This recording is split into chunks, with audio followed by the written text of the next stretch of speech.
네, 허반석의 작전 리포트 시간입니다. 서경의 산업부장 허반석 전문위원과 함께합니다. 안녕하세요. 네, 안녕하세요. 네, 반갑습니다. 자, 리오프닝 업종에 대해서 설명 들어보고 있습니다. 오늘의 업종 어떤 업종일지 화면으로 만나보시죠. 네, 오늘의 종목 리포트 정상화를 꿈꾼다면입니다.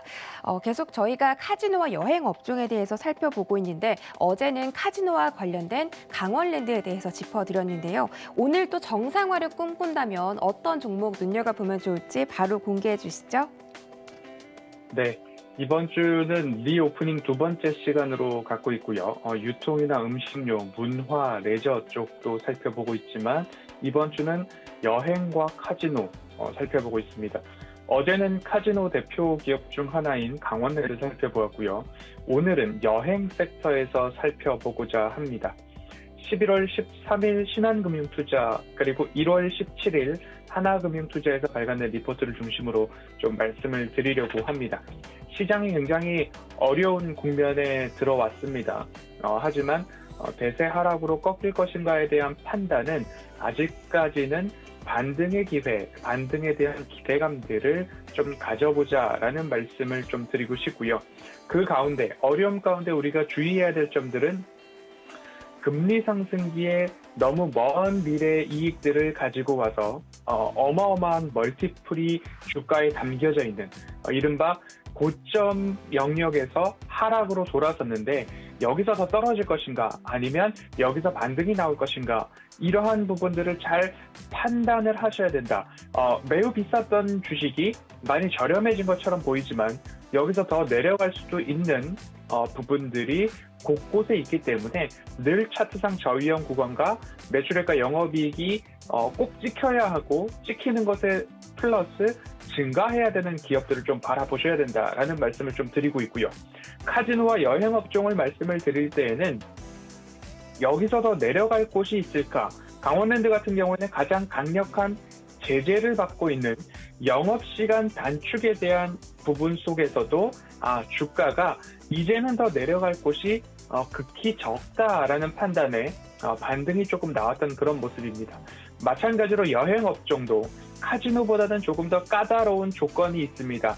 각국마다 의무 자가격리에 대한 부분들이 입국자들에게 시행 중이기 때문에 거기에 대해서 하나하나 보면서 출국해야 된다는 부분, 그리고 코로나19 관리 기준 또한 다들 상이하기 때문에 꼭 내가 출국했다가 다른 나라에서 코로나19 확진이 되었을 때 그곳에서의 치료 또는 한국으로 어떻게 귀국할 것인가 여러 염려에 의해서 해외여행들은 대단히 위축되어 있는 상황입니다. 우리나라도 2월까지 입국자에 대해서 자가격리가 좀 진행이 된다라는 부분이기 때문에 아직까지는 좀 어렵지만 그간 사스나 금융위기 과거의 사례를 보았을 때 악재들이 좀 거치고 나면 이곳에서도 폭발적인 수요, 보복 소비 이런 것들이 좀 보여왔던 섹터입니다. 그래서 그 수요를 모두 다 감당해낼 만한 역량이 있는 대형 업종, 대형 여행사 중심으로 좀 살펴보시는 게 뭐 항공권이나 숙박 모든 것들을 좀 확보를 해놓고 판매를 해야 되는 부분이기 때문에 그간의 경험 이런 것들이 있는지 그런 기업들 중심으로 좀 살펴보시면 좋겠다라는 말씀을 드리고 싶고요. 오늘 제목을 정상화를 꿈꾼다면이라고 좀 정해보았습니다. 코로나19 이후 시장과 세계, 주가 모든 것들이 좀 정상화되기를 바라고 있는 상황이죠. 그리고 경구용 치료제가 얼만큼 효과가 있는지 국내 환자에게 투약 중이기 때문에 그곳에서 보여지는 데이터가 코로나19의 게임 체인저다라는 이야기들이 국내에서 다시 한번 나온다라고 한다면 리오프닝 업종들은 어려운 시기에 많이 침체되어 있고 바닥에서 벗어나고 있지 못하는 상황입니다. 그래서 지수 조정기에 이보다 더 내려갈 수 있을까에 대한 고민들을 한번 해보시면서 분할, 분산, 그리고 비중 조절을 통해서 이 어려운 시기들을 좀 극복해 나가시되 리오프닝과 관련된 종목들도 하나하나 좀 찾아보면 좋겠다라는 말씀에 오늘은 대형사 한 두 곳 정도를 좀 살펴보고자 합니다. 네, 오늘의 업종은 여행 업종이었습니다. 앞으로 늘어날 보복 소비에 대해서 수혜를 받을 기업들 찾아보자라고 말씀해 주셨습니다. 저만 해도 코로나가 끝나면 여행을 가야지라는 생각이 정말 강한데 다른 전 세계 인구들 그리고 투자자들 역시도 그렇게 생각할 거라고 봅니다. 자, 오늘 이 허반석의 모멘텀 체크리스트에 부합하는 여행 기업 어떤 기업인가요? 네, 오늘은 하나투어와 모두투어 두 기업을 살펴보고자 합니다. 앞서서도 말씀드렸지만 대형사를 좀 보자라고 말씀을 드렸는데요. 그간 몰려오는 수요를 감당했었던 적이 있는가? 그러면 그 감당할 만한 역량, 시스템, 규모를 갖고 있는 곳이 보복 소비와 몰려오는 정상화에 따른 수요를 감당할 수 있을 것이다라는 의견 한 가지를 드리고 싶고요. 그리고 최근 코로나19로 인해서 예식장도 그렇고요. 여행사도 그렇고요. 뭔가 예약을 했다가 취소를 하게 되거나 부득이한 상황으로 거리두기 강화 이런 모습들로 인해서 취소에 대한 부분들이 생겼을 경우에 환불을 어떻게 받는가에 대해서 시시비비 여러 가지 어려움들이 많았던 것 같습니다. 그리고 코로나19를 겪으면서 다수의 중소형 여행사의 파산들이 좀 있었죠.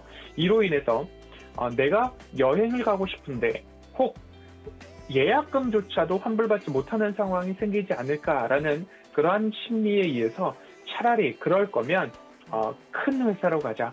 차라리 그럴 거면 대형 브랜드로 예약을 하고 거기서 문제가 생겨도 더 안전하겠지라는 심리들이 있었기 때문에 이왕이면 안전한 대형사를 선호하는 브랜드를 선호하는 그러한 경향들이 높아졌다라는 부분도 한 가지 짚어볼 수 있을 것 같습니다.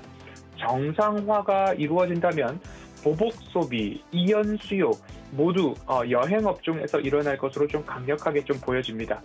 공급에 대한 준비가 되어 있고 그리고 큰 물량들 그리고 연간 이용객들에 대한 커버리지가 있었던 기업들 중심으로 이 기업이 그만큼 보복 소비를 다 매출로 연결시킬 수 있다라는 전제하에 여행 업종들은 좀 보셔야 된다라는 말씀을 드리면서 정리를 해보자면 브랜드 파워 분명히 있을 것이고요.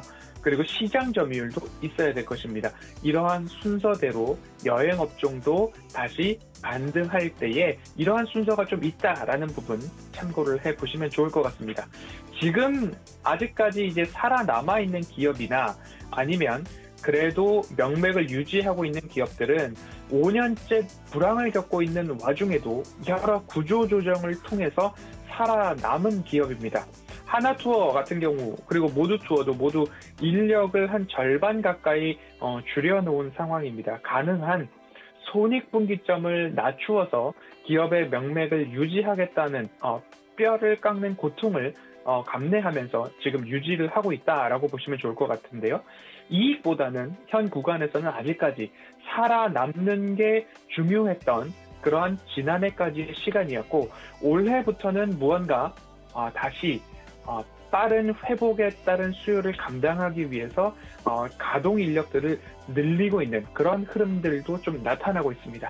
여행 업종을 말씀을 드리는 이유 중에 하나는 거리두기 강화로 인해서 위축되었던 시장이 다시 살아났던 때를 한번 되짚어보자면 호텔을 좀 말씀을 드리고 싶습니다.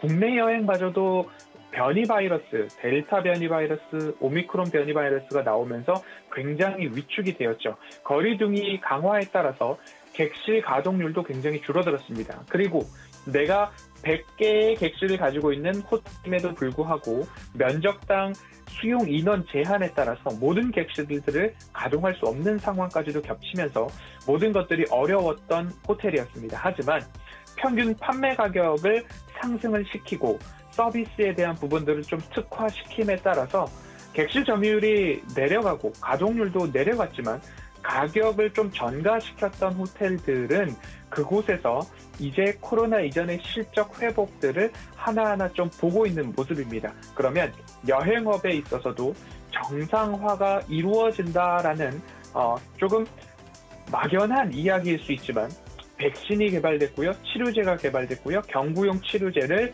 현재 국내에서 복약할 수 있다라는 점들처럼 코로나가 하나하나 변화하고 있다라는 점들을 봤을 때 여행업도 빠른 수요 회복, 가격 전가력까지도 발휘가 된다면 가장 카지노와 그 뒤를 이어서 즉각적인 회복이 전망되는 업종이다. 그래서 두 가지 기업을 좀 말씀을 드리고자 합니다. 먼저는 하나투어입니다. 4분기 실적을 보면요. 예상 매출액이 105억 원, 그리고 영업이익은 296억 원으로 여전히 적자 지속입니다. 하지만 매출액은 105억 원이라는 부분들이 좀 찍혀 있습니다. 컨센서스는 하회가 전망이 되고 있습니다.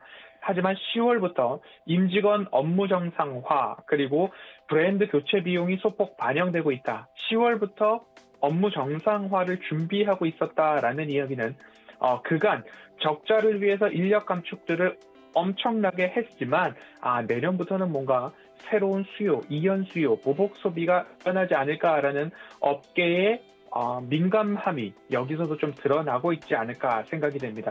인력이나 사업 구조조정으로 인해서 지금까지 약 600억 원의 비용 절감을 좀 발생을 시켰다라고 합니다.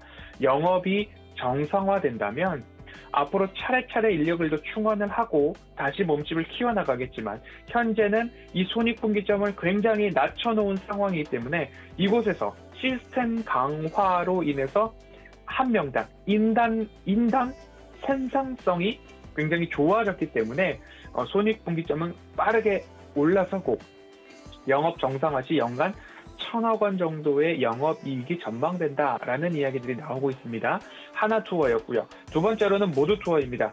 4분기 실적은 마찬가지로 매출액은 39억 원, 영업이익은 51억 원 적자를 기록을 했습니다. 매출액은 39억 원이지만 적자 지속, 영업이익은 51억 원 적자 지속입니다. 하지만 이 정도는 시장의 전망치, 컨센서스가 예측하고 있던 수준이지 않을까라는 부합 의견들이 나오고 있고요.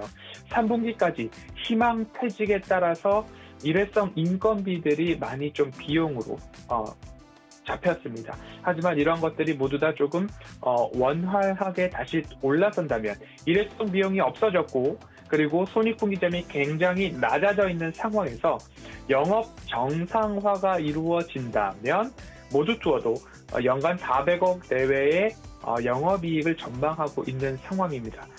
대형사 두 곳을 좀 살펴보았는데요.